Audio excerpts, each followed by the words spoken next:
Welcome. Today is hopefully the start of a short collection of videos doing a glance over of units in the game Total War Warhammer 3.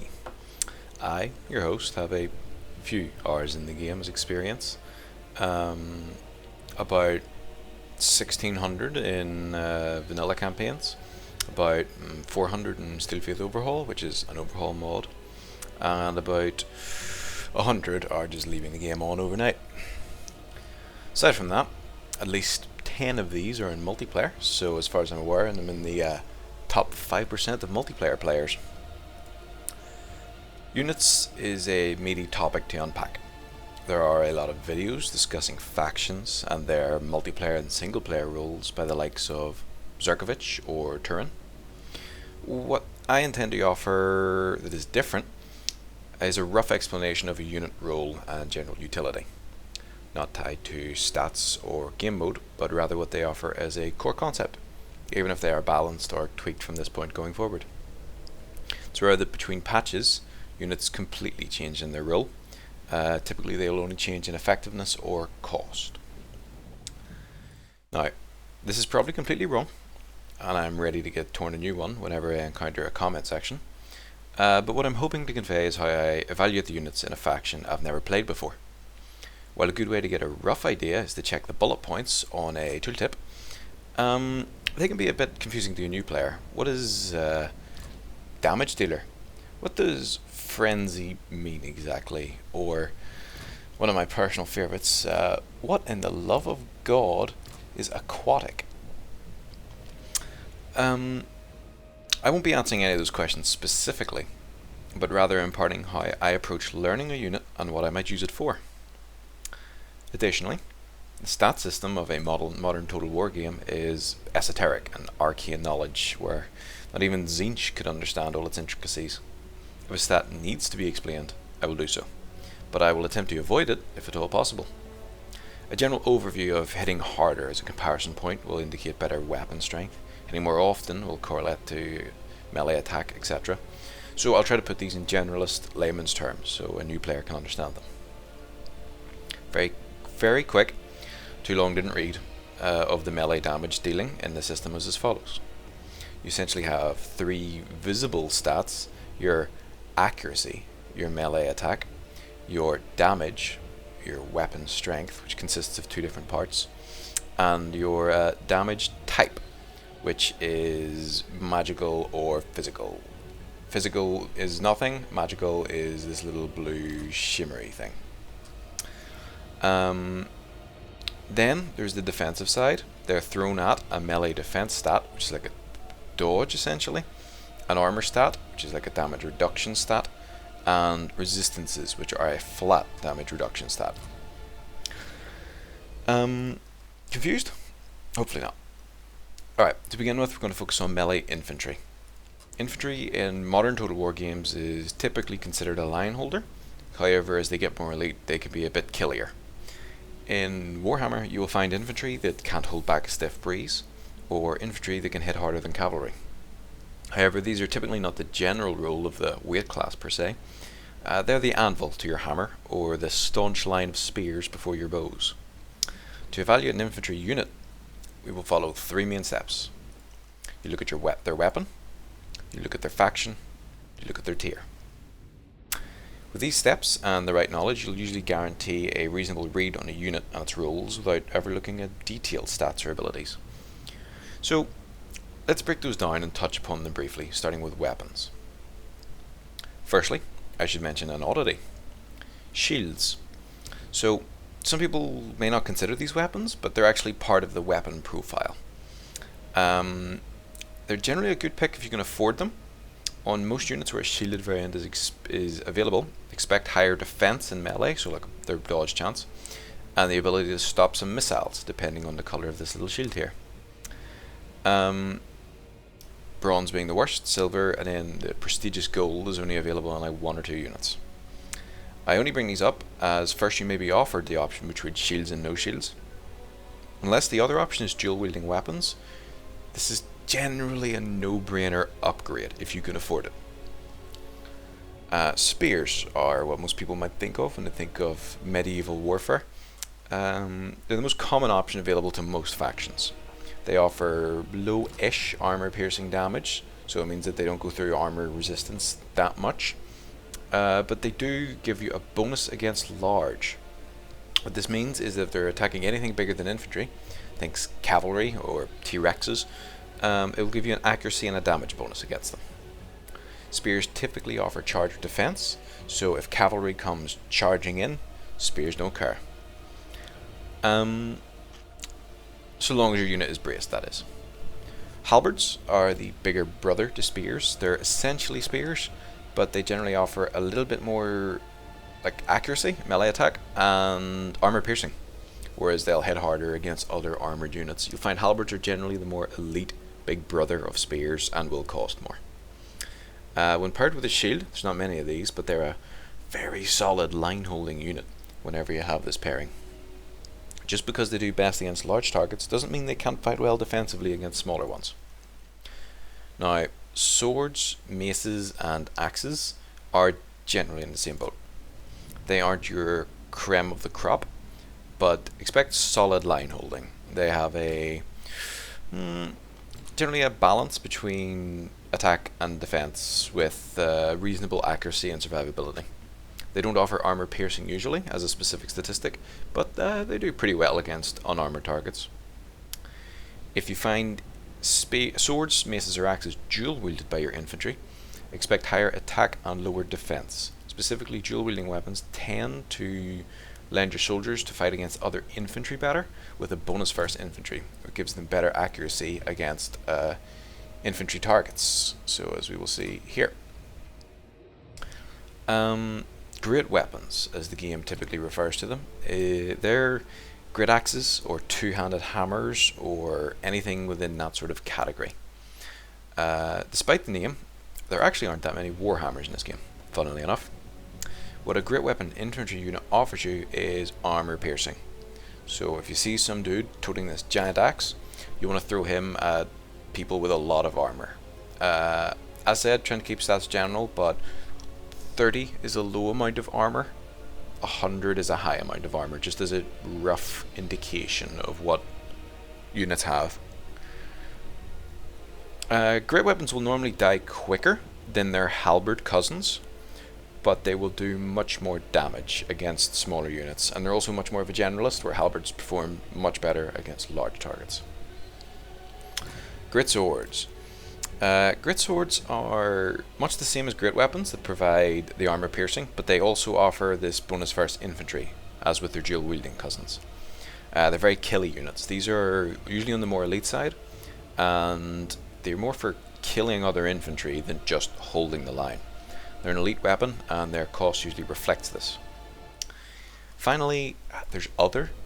I've laid down the general weapons, but there are a plethora of exceptions throughout the varied factions of Total War Warhammer. I'll quickly rattle off a few, but this isn't exhaustive.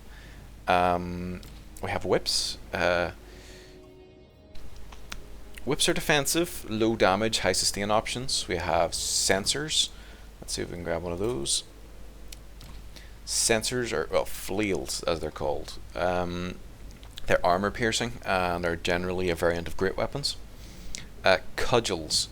I don't even know where I found that one, but trust me, cudgels do exist. They're generally in the same category as sword, axe, mace.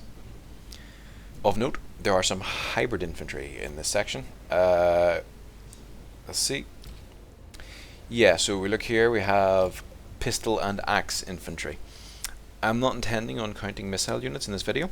There are some factions and units where their infantry choices are true hybrids. Any bowman in this game will pull out a sword if you charge them, but I'm only going to be acknowledging the ones that don't just blow away like a plastic bag. However, you're generally encouraged to use as much ammunition as possible on a hybrid unit before entering melee to get the maximum value out of that unit. Now we have a rough idea of weapons, let's look at the factions. I'll be focusing exclusively on infantry for these generalizations, just to ensure this balloon doesn't balloon in scope. I assure you it'll be big as it is. However, some factions wouldn't have need of infantry if not to protect their power pieces, so I'll be touching on those if that's relevant. I'll be showing an overview screen of their general faction strengths and weaknesses for comparison. Buckle up, as there's a lot to cover, albeit briefly. Okay, well, we'll start with the Empire. The Empire is traditional human units. Their choices will be balanced and generally perform best in combination. There are strengths and weaknesses in their roster. If you're looking at an Empire unit, expect either a lightly armoured state troop as a front line. Their infantry is almost exclusively line holders, with one or two exceptions. We have the Greenskins. They're a semi-horde faction with large armies and larger units. They have a split of sneaky and expendable goblins against harder hitting and more expensive orcs. Their mechanics enjoy large unit size as their main combat gimmick scales with more models in melee at once. Their infantry is remarkably varied and can do a lot for you, more than just line holding. The Dwarfs. The Dwarfs have a metric ton of armour on them, from their lowest line holder to their premier damage dealer. They are slow to manoeuvre, but they excel at defensive fights when supported by their other options. Don't be surprised if a foe runs away from your units though. Dwarf morale is rock solid, with even lower tier units sticking around for a long time in combat. They also have Slayers, which are the opposite of everything previously mentioned, except for morale. Anti-large buffs and relatively high movement speeds. The Vampire Counts enjoy a mostly chaff roster. They have several strong elite infantry options, but these are power pieces and usually not worth taking compared to a monster or cavalry. Their infantry units have massive health pools and good healing options, but won't do much damage. Notably, they're undead, and they won't run away from fights, but opting to crumble to dust instead. They also have access to ethereal units that are very resistant to any attack that's not magical. Wood Elves are an elite faction with small units which are very potent. However, they aren't the most defensive of factions. Expect lower armor and higher damage on their units. Of note, their units enjoy faction-wide bonuses when fighting in forests, if you can make that work. The Warriors of Chaos are a heavy metal faction. They have chaff, and it is generally their most useful unit to spam. However, the real fun units are their walking refrigerators of armor and pain. They're a fairly slow faction though, similar to the Dwarves, but unlike the Dwarves, they don't need to feel so bad due to their non-infantry support options being more mobile. The Beastmen are ironically the opposite of their chaotic brethren. They hit fast and are lower armor. However, they're much quicker. They aren't the most brave faction with some morale problems, but they have versatile deployment and stock capabilities, allowing them a fairly mobile infantry corps. Bretonia's infantry is a bit of a joke, but it's still a fairly funny one. Expendable low armor, low leadership, low damage humans that exist only to facilitate a rear charge from the cavalry kings. Their infantry is the definition of cheap and cheerful, with the exception of two units which are slightly more elite in utility. Norska is our last Game 1 race. They offer an aggressive blend of infantry, similar to their Chaos brothers, but they trade out the heavy armor for some more killy infantry, unarmored. They have some really fun units, but don't expect them to last as long as some factions. They live the best in melee, with a few racial abilities incentivizing getting stuck in as soon as possible. Right, on to your Game 2 races. The High Elves are an elite faction with a faction-wide buff to line holding when their infantry is high health. If there are no outside influences in an infantry fight, expect these ageless elves to hold a staunch line of spears until the end times. Realistically though, they offer a balanced infantry selection, but will suffer greatly if you lose their bonus to potshots or magic, as they are kind of balanced around it. Dark Elves are their opposite. They are very killy, they inflict a lot of damage, and they will receive a buff after a prolonged fight when a lot of models have died. This isn't always the strongest thing though, as buffs that come in after a lot of your troops have kicked the bucket aren't really as strong as a buff that's active from the word go. Their infantry choices vary greatly, and are a mixed bag of line holders and squishy damage dealers. Next we have the Skaven. Similar vein to Britannia, where the infantry aren't really holding the line very much. They're even more cowardly, would you believe it? Their infantry is required to hold enemies in place for some of the strongest ranged and monster options in the game. However, expect a lot of fluidity in your definition of line holding. These craven Skaven enjoy running away, leaving your squishy weapons teams vulnerable behind them. Even their elite options are cowardly, however not without use. Lizardmen are nice and varied, as they offer a widespread of cheap and reasonable stats, up into the juggernauts that are Saurus Buck. Lizardmen in Warhammer 2 suffer from a racial passive that their source calls them the Rampage. However, in Warhammer 3, this has been fixed, so it's a pure buff, ensuring a solid line of Saurus or a wide line of Skinks. Of note is 2 hybrid units, which is somewhat of a first at this point. Javelins and Stalkers are different from skirmish infantry or missile infantry, as they have a very small ammo pool. Use it up and then hop in as a melee unit.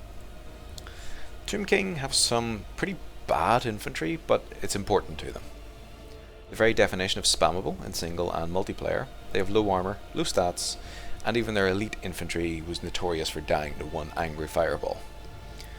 What they do have is a lot of numbers. They tie down your enemies, they chaff a bit, and they waste valuable resources that could have been spent killing more valuable power pieces. They're also free in single player, no cap, literally. The coast. The Vampire Coast have an interesting theme for their race, with 2 main infantry states, either rotting corpses that can barely hold back low tier infantry, or the hyper elite depth guard.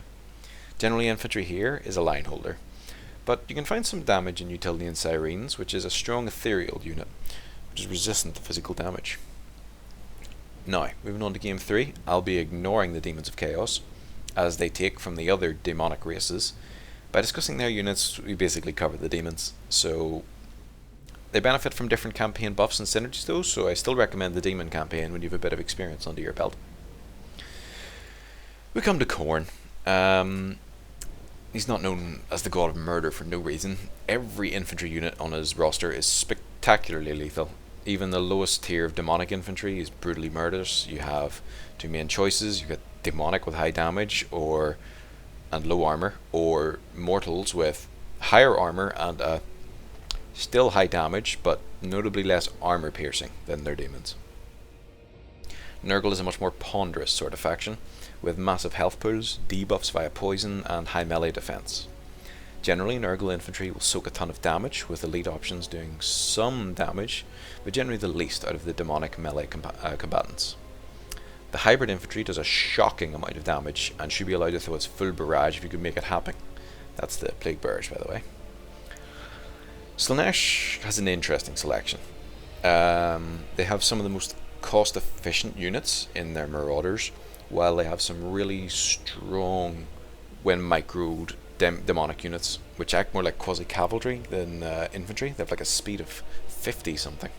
They encourage back charge onto pin down targets and do massive AP damage. Not normally something that requires mention in a video about infantry, but for Slaanesh it certainly does, that they have a huge charge bonus. Tzeentch has a much better roster now. When Warhammer 3 first came out, Tzeentch literally had one option for the designated line holding, but thanks to the Champions of Chaos update, Tzeentch now has a nice breadth of options with warriors, marauders, and chosen if they need. They have access to halberds, which is very useful for their playstyle. The ogres have a single chaff unit as true infantry. If this series is something I have the time for, I'll go into them in more detail in a monstrous infantry video, but the ogres literally just have noblars for normal infantry. They exist to be cheap and tie down targets. They eat the charge for your ogres and ensure they get their own charge off. Cathay is a proper balanced faction. They have rarely it's a faction that has a good spread of tiers, such as Cathay. They have all the way from low morale cheap infantry up to fairly effective mid-tier troops with solid armor, and then a pretty good elite core. The Cathayans have something for everyone and can be useful at every price point. Kislev, mostly hybrid troops, where you'll be seeing some of your own hybrid troops as line and some as fire support. They have a good selection of units with some heavy damage dealers and solid line holders. Worth noting though, you're generally paying for this hybrid functionality even if you only want a unit to hold the line. Their highest tier of infantry though is quite good. It has some solid lead options. Alright, still with me? That was a lot, so I do not blame you if you aren't. Finally, we have unit tier. So tier is this little symbol here. There used to be another system for tier in Total War Warhammer 2, where your tier was where you got your unit from. So settlements have up to 5 levels of upgrade, And if you got your unit from a level 1 building, tier 1, level 2 building, tier 2, and so on and so forth, up to tier 5. In Warhammer 3, the developers have made their own tier, which is this little number from 1 to 2 to 3. I'm going to reference the Warhammer 3 system. I prefer Warhammer 2. I'm less experienced with Warhammer 3, but it allows you to see your enemy's tier on the battle map, whereas the other tier system requires you to know what building they're built at. And since this video is designed for newer people, it's probably better if you can sight read than if you have to know anything inherently. Tier 1 is the lowest of the low. It's your peasants, your men with swords, your rats, your skeletons, your zombies, anything you would call chaff. Now, I'm not saying tier 1 is useless. Some can be excellent line holders. Also, another reason the tier comes after weapon and faction is they generally matter more to the choice. Tier is important, but you will always find cost-effective units down here. Do keep in mind, though, that they will almost always lose to an equivalent weapon. Yeah, they will almost always lose to an equivalent weapon of a higher tier in the same faction. In fact, I might be wrong, but I'm willing to make that a sweeping statement. If it's in the same faction, you will lose to a higher tier of unit using the same weapon. Tier 2 is where most of your interesting melee infantry will reside. Tier 1 will be chaff, Tier 2 is a little bit more to it. A fairly wide breadth of solid infantry choices that will do damage or hold the line pretty well.